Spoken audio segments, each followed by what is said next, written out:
I also remember the McDonald's toys. I had a few of those, the stuffed ones. You remember them? Bugs, Taz, Lola, one of the Monstars. I had a few of those. I probably remember if I've seen them, but yeah, they're not coming to mind right now. I remember my homeboy mom worked at McDonald's. I thought he was so lucky. I was like, man, I wish my mom worked at McDonald's.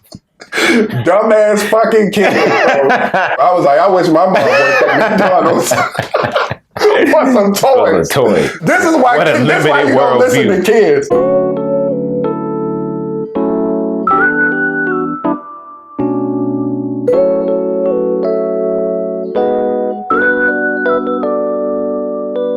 Hey, what's going on, y'all? Welcome back to Cinecism. I'm Eric. It's your boy Dante, man, and today we're going to be doing a review on the original Space Jam. Yes, childhood favorite. I can't even count how many times I've seen this movie. Listen, man, in my youth. I knew this movie line for line. Line for line. The plot of this movie is about the Looney Tunes. An alien race challenges the Looney Tunes to a basketball game. If the aliens win, then they get to enslave the Looney Tunes and make them main attractions at their theme park. Man, this shit sounds crazy. Oh my God. Now that I really think about it. It's this alien mogul who has his theme park and it's not getting the business that he wants. He comes up with the idea to attempt to steal the Looney Tunes from their planet or world or whatever the hell they at and enslave them and make them the main attraction at his theme park. They put some effort into that. Where is that? In hell? Where are they at? I'm saying like the Looney Tunes. Oh yeah. Where are they? Oh yeah. Where are they physically located? He said in hell. Shit, it might be for some of the. Bro, he got sucked into a Wile E. Coyote definitely in hell. Like I can tell you that for certain. Some of them characters are in hell.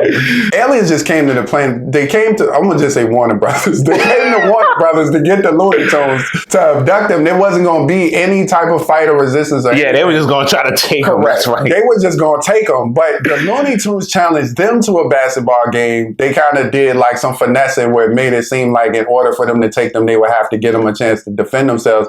They picked basketball because they were short, they were stocky, and that seemed like the sport they could dominate them in. As a result of that, they choose to steal the talent from actual NBA players, superstars at the time. And in doing so, become monstrous creatures that actually look pretty fucking scary. I guess as a kid, I didn't really notice it, but when they took the talent of the NBA players, they really took on some of their traits. Oh yeah, like the guy that stole Charles Barkley, he looked like him. It was like he had the version. Oh boy, had the Pat Ewing. Yeah, fade. Had a fade. A few of them had fades too. That shit was kind of funny. Muggsy Bogues, Charles Barkley, Patrick Ewing, Larry Johnson. That scene when they like turned into the monster was kind of scary as a kid. It's an iconic scene, but man, especially when that shit started growing the old boy back. Yeah, he looked like he was in pain. Once they see that they've become larger, probably can't beat them in a game of basketball if they tried and prayed on it. They get Michael Jordan. They kind of kidnap Michael Jordan while he's out there golfing, hanging with his friends, and they snatch him up and take him to just Looney Tune world or whatever, the cartoon world. They tell him what's going on and how they need his help in order to beat these now gigantic alien basketball players.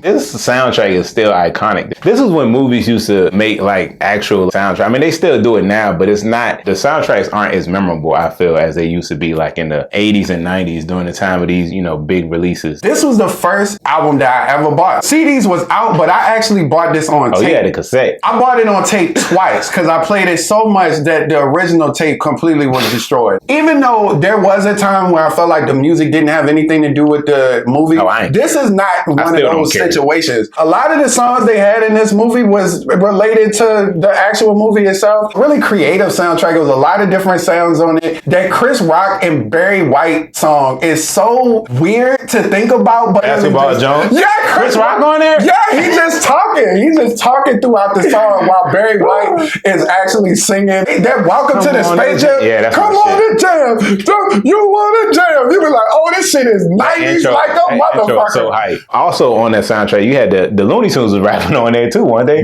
It's a Looney Tune rap song on there. Is that the name of that song? I think Jay-Z. I heard Jay-Z wrote that shit. Now that I didn't know. They also had another song on there. It was like the Wu-Tang or something, like Hit 'em High. It was Be Real, Busta Rhymes, Method Man. Yes, Method Man was on there. Somebody else was on there. Okay, yeah. Be Real, yep. Busta, yep, you right. What did you think of the like the effects in this movie. How did they feel when going back and watching it again? They felt very dated. And I say that because in comparison to something like Who Framed Roger Rabbit, where people interact with the cartoons, it felt very much like he was a part of that world. Everybody just seemed like they're inhabiting that same world. Mm-hmm. It was very clear to me that in this movie, he was not there. And then it just seemed like in the moments where he had to interact, I think I remember it was green screen or people in green suits. It didn't look like he was looking at them. It didn't look like they were looking at him. It seemed very out of place. Of course, as a kid, that's not something that you're going to notice. You just hyped to see Michael Jordan in the Looney Tunes. But as an adult, it was very apparent to me that these effects was a little dated. It looked like shit a lot of times. Yeah. But especially like when the humans were CG. I think that's when it looked the worst. I think it's the most visually appalling during the scenes when Michael Jordan is CG. When he gets sucked into the Toon world is one scene that comes to mind. And also when he gets balled up by the Monstars and dribbled That was literally what I was thinking about.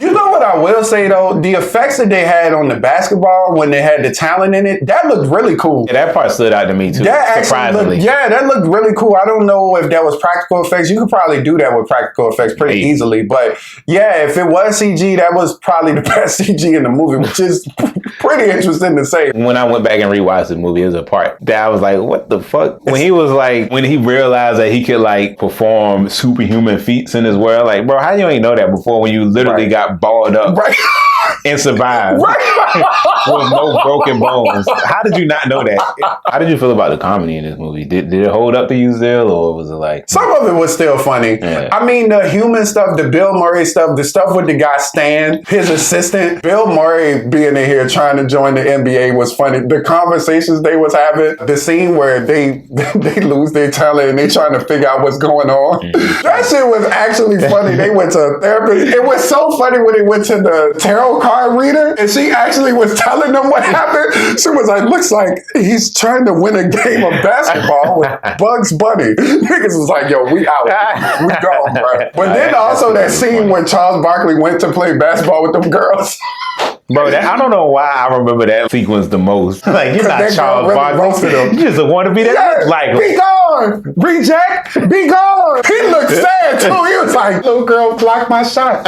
5 foot nothing. It wasn't a dream. It really happened. Maybe that's why he can't sleep at night. It wasn't a dream. It really happened. You know what I thought was funny that I don't think is intentional comedy? The fact that nobody cared that Michael Jordan was missing. Like, bro, the biggest athlete in the world, baseball or not, he was still the biggest athlete in the world at that time. Y'all ain't seen no police, no firemen out there, nothing. They was just like, well, Michael's gone, so. They saw him get like forcibly snatched into this hole too. You know what else is funny? His family like never, where's Dad? Nobody can.